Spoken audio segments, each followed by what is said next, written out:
শুক্তো রান্না করব, যার জন্য আমি এখানে প্রথমে হাফ চামচের মতো 5 ফোড়ন নিয়ে নিয়েছি, আর এখানে হাফ চামচের মতো রাঁধুনি নিয়ে নিয়েছি। এবার এটাকে ড্রাই রোস্ট করে নেব।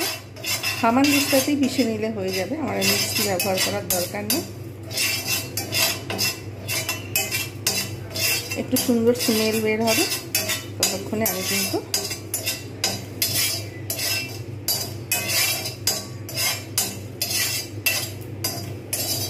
এটা কিন্তু সুন্দরভাবে একটু ভাজা হবে, লালচে লালচে মৌরিগুলো রং হবে, আর এগুলো হয়ে যাবে। ব্যাস হয়ে গেছে, গ্যাসের ফ্লেম বন্ধ করে দেবো। হামানদিস্তার মধ্যে এগুলো নিয়ে নিয়েছি, এবার এগুলোকে আমি সুন্দর করে পিষে নেব। মশলাগুলোকে আমি কিন্তু এইভাবে পিষে নিয়েছি, আর পেশার দরকার নেই। কিছু কিছু একটু আধা ভাঙা হয়ে রয়েছে, আর একদম কিছু কিছু পিষে গেছে। এইবারে শুক্তো শুরু করব, পরবর্তী স্টেপগুলো দেখাবো। শুক্তো রান্না করব, তার জন্য যে যে সবজিগুলো নিয়েছি, এখানে নিয়েছি বেগুন, ঝিঙে, পটল, ডাঁটা, তারপরে ব্যাস এই কটা সবজি নিয়ে আমি কিন্তু আজকে শুক্তো রান্না করব। আর এখানে নিয়েছি কাঁচকলা, এখানে নিয়েছি বড়ি, এখানে নিয়েছি বাতাসা আর শুকনো লঙ্কা, এখানে নিয়েছি লিকুইড দুধ, এখানে নিয়েছি আদা, সর্ষে আর পোস্ত বাটা। এর মধ্যে রেখে দিই আদা, সর্ষের পোস্ত বাটা, আমি কিন্তু এটা একেবারে পুরো ঠিকঠাকভাবে মেপে রেখে দিয়েছি এর মধ্যে। আর এখানে নিয়েছি আগে যেটা দেখালাম ধনে নয়, রাঁধুনি, আর এর মধ্যে 5 ফোড়ন, যেটা একসঙ্গে আমি কিন্তু তখন রোস্ট করছিলাম, সেটাই আমি কিন্তু হামানদিস্তাতে পিষেছি, মিক্সিতে আর পিষিনি। এবারে আমি এখানে বড়িগুলো সুন্দরভাবে দিয়ে দিয়েছি, অল্প করে দিয়েছি বড়িগুলোকে সুন্দরভাবে ভেজে নেব। লাল করে একটু ভেজে নিলে টেস্ট ভালো হয়, যার জন্য আমি কিন্তু বড়িটাকে লাল করে ভেজে নেব। এবার আমি এটাকে উঠিয়ে নেব। এবার আমি এর মধ্যে বেগুনগুলো হালকা করে ভেজে নেব। বেগুনের একটু কাঁচা গন্ধ থাকে, তার জন্য আমি বেগুনগুলো একটু ভেজে আর তুলে নেব। এগুলো কিন্তু ছাঁকা তেলে ভাজতে হবে, আর শুক্তোতে কিন্তু একটু বেশি তেল লাগে।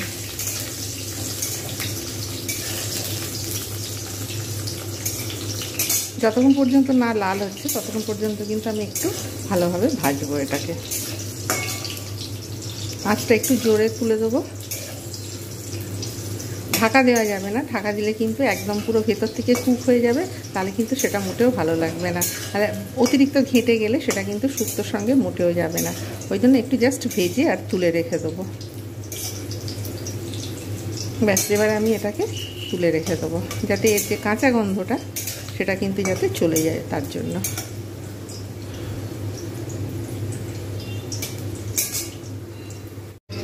আমি বড়িগুলোকে এইরকম লাল করে ভেজেছি। এইবারে আমাকে উচ্ছেগুলোকে ভাজতে হবে, বেশি উচ্ছে নিয়ে নিই, ওই তেলেতেই ভাজবো। এর মধ্যেই দিয়ে দেবো উচ্ছেগুলো একটু ভালো করে ভাজতে হবে, যাতে কাঁচা গন্ধটা চলে যায়। আর ভালো করে না ভাজলে কিন্তু উচ্ছে তেতো থেকে যাবে, যার জন্য আমি উচ্ছেটাকে ভালোভাবে ভাজবো।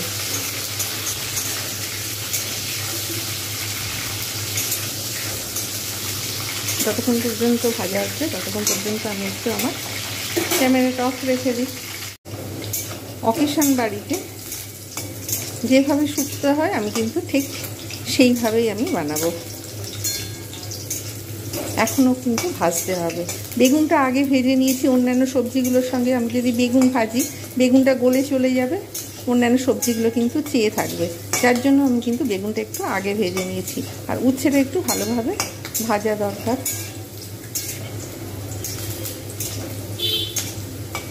তারপরে অন্যান্য সবজিগুলো একসঙ্গে ভাজলে কোনো অসুবিধা হয় না। আলুর একটু কাঁচা গন্ধটার জন্য আলুটা একটু আগে ভাজতে হয়, তারপরে অন্যান্য সবজিগুলো একসঙ্গে দিই। এইবারে আমি উচ্ছেগুলোকে তুলে নেবো, ব্যাস আমি আর অপেক্ষা করব না, আঁচটা কমিয়ে দেবো, জোরে ভাজছিলাম।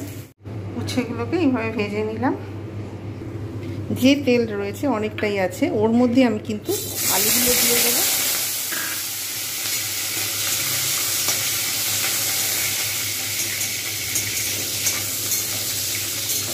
আলুগুলো একটু এপিট ওপিট করে নেড়ে নিয়ে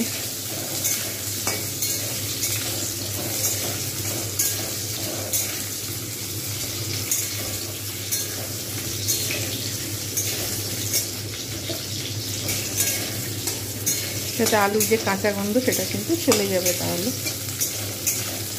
যেহেতু সর্ষে রয়েছে, পোস্ত রয়েছে, আমি তো আগে ওগুলো দেবো না, আমি এর মধ্যেই দিয়ে দেবো, তাহলে আরও অনেক তেল এতে ব্যবহার করতে হবে।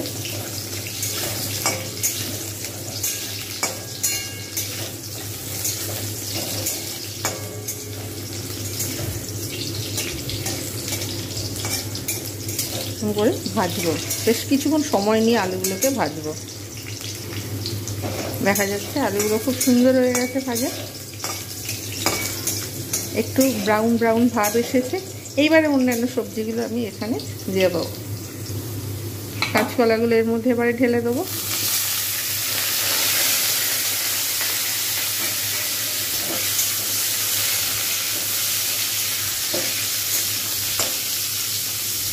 একটু আচ্ছা ঢাকা দিয়ে দেবো, নাহলে এর মধ্যে জল আছে বলে জল চারদিকে ছড়িয়ে পড়ছে, চারিদিকে নোংরা তেল হয়ে যাবে। জাস্ট একটু 1 মিনিট আমি জাস্ট ঢেকে রাখবো। ঢাকনাটা খুলবো।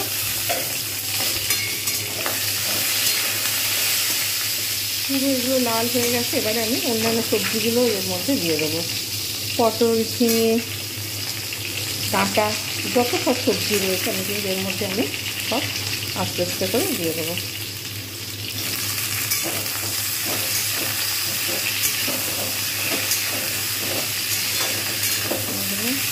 একটু ঢাকনা দিয়ে দেবো। মিডিয়াম হাইতে রাখবো, আঁচ একদম কমাবো না। একটু ঢাকনা দিয়ে দেবো। তেল আর দেবো না, অতিরিক্ত তেল আবার ঘি না হলে দিলে ভালো লাগবে না, অতিরিক্ত তেল বিরক্ত লাগবে। একটু 2 মিনিট পরে আমি কিন্তু ফিরে আসছি। 2 মিনিট আমি অপেক্ষা করছিলাম, আর আমি এগুলো ভাজবো না। এর সবজির যে কাঁচা গন্ধ ছিল সেগুলো কিন্তু চলে গেছে।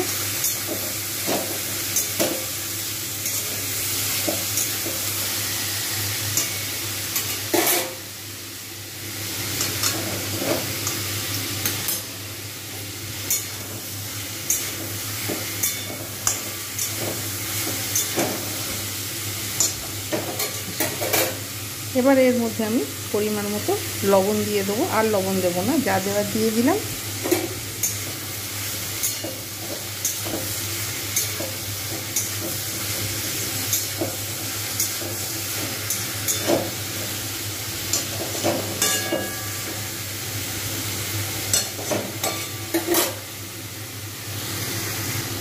এবারে এতে আমি দেবো 1 চামচের মতো ঘি।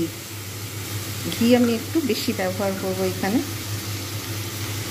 যেন সবজিগুলো ভাজা হয় তখন গন্ধটা বেশ ভালো লাগে। এবার এর মধ্যে রাঁধুনি আর যে 5 ফোড়ন যেটা আমি এর মধ্যে রেখে দিয়েছিলাম মশলাগুলো রোস্ট করে, আমি কিন্তু সেইটা দিয়ে দেবো। দিয়ে দিয়ে জাস্ট একটু নেড়ে আর আমি এবারে এটাকে আমি সুন্দরভাবে ঢাকা দিয়ে দেবো। এতে একটা শুকনো লঙ্কা ফোড়ন দিলে আগে ভালো হতো, যেহেতু দেওয়া হয়নি আর দরকার নেই। আপনারা ইচ্ছা করলে দিয়ে দিতে পারেন, না ইচ্ছা হলে না দিতে পারেন, সেটা আপনাদের পার্সোনাল ব্যাপার। ঘি দেওয়া হয়েছে আর রাঁধুনি আর 5 ফোড়নের একটা সুন্দর স্মেল, তার জন্য আমি একটু ঢেকে রেখে দেবো। ঢাকনাটা খুলবো। সবজিগুলো ভাজা হয়ে গেছে, এর মধ্যে ঘি এবং সমস্ত মশলা যতগুলো ছিল আমাদের একটা সুন্দর একটা স্মেল বেরোতে শুরু করেছে। এইবারে আমি এর মধ্যে সর্ষে, পোস্ত আর আদা যেটা রেখে দিয়েছিলাম আমি সেইটা আমি দিয়ে দেবো, এর মধ্যে অ্যাড করে দেবো। দিয়ে জাস্ট আর একটু নেড়ে নেবো। এটা বেশি নাড়বো না, অতিরিক্ত নাড়লে কিন্তু আবার ফের তেতো হয়ে যাবে। এইবার আমি এর মধ্যে অ্যাড করে দেবো বড়ি, তারপরে যে উচ্ছেগুলো আমি রেখেছিলাম সেটাও আমি অ্যাড করে দেবো। তারপরে বেগুনগুলো যেগুলো ভেজে রেখেছিলাম সেটাও আমি অ্যাড করে দেবো। সব সিদ্ধ হয়ে গেছে আনাজগুলো এর মধ্যে, যেহেতু সব আমি এর মধ্যে অ্যাড করে দিলাম। এইবার আমি এর মধ্যে দিয়ে দেবো যে দুধটা রেখে দিয়েছিলাম, সেই দুধটা দিয়ে দেবো। ব্যাস, আমি তো অতিরিক্ত ঘন পছন্দ করি না, যারা ঘন পছন্দ করে তারা একটু বেশি মশলা দিতে পারে, একটু শুকনো শুকনো করতে পারে। আমি এর মধ্যে এবারে জল দিয়ে দেবো। যেহেতু আনাজ সব সিদ্ধ হয়ে গেছে সেহেতু অতিরিক্ত জল দেওয়ার কোনো দরকার নেই। এটা 2-3 মিনিট ফুটবে মিডিয়াম হাইটে। আমি কিন্তু আঁচটা রেখে দেবো, রেখে দিয়ে আরেকটু এগুলো সিদ্ধ হবে। বড়ি আছে, বড়ি তো জল টেনে নেয়, অন্যান্য সবজি রয়েছে, সব ভালোভাবে ফুটবে এবং একটু বেশ মিহি মিহি সুন্দর একটা ফ্লেভার আসবে। তখন আমি আরেকটু ঘি দেবো, ঘি দিয়ে তারপরে আমি নামিয়ে নেব।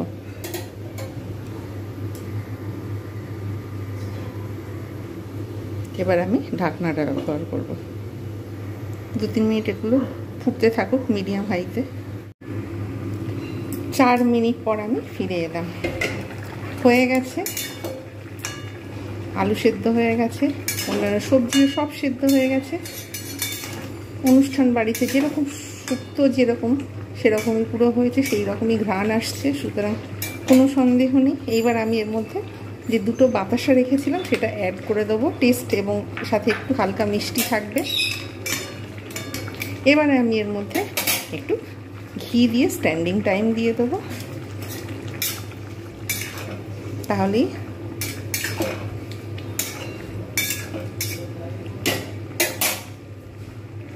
একটু ব্যাস 1 চামচের মতো ঘি দিলাম, বন্ধ করে দিলাম।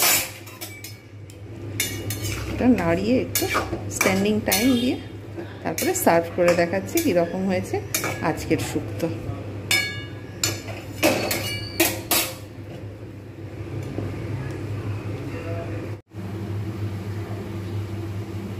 কমপ্লিট হয়ে গেল অনুষ্ঠান বাড়ির, অকেশন বাড়ির শুক্তো। অকেশন বাড়িতে ঠিক এই রকমভাবেই বানানো হয় এবং সেম টেস্ট, সেম ঘ্রাণ, সুতরাং বোঝাই যাচ্ছে কত সহজ শুক্তো বানানো। আপনারা বাড়িতে এইভাবে বানান এবং এনজয় করুন। আর ভালো লাগলে অবশ্যই ভিডিওটা বেশি বেশি করে লাইক করুন, সাবস্ক্রাইব করুন, শেয়ার করুন। প্রত্যেকে ভালো থাকবেন, সুস্থ থাকবেন। ধন্যবাদ।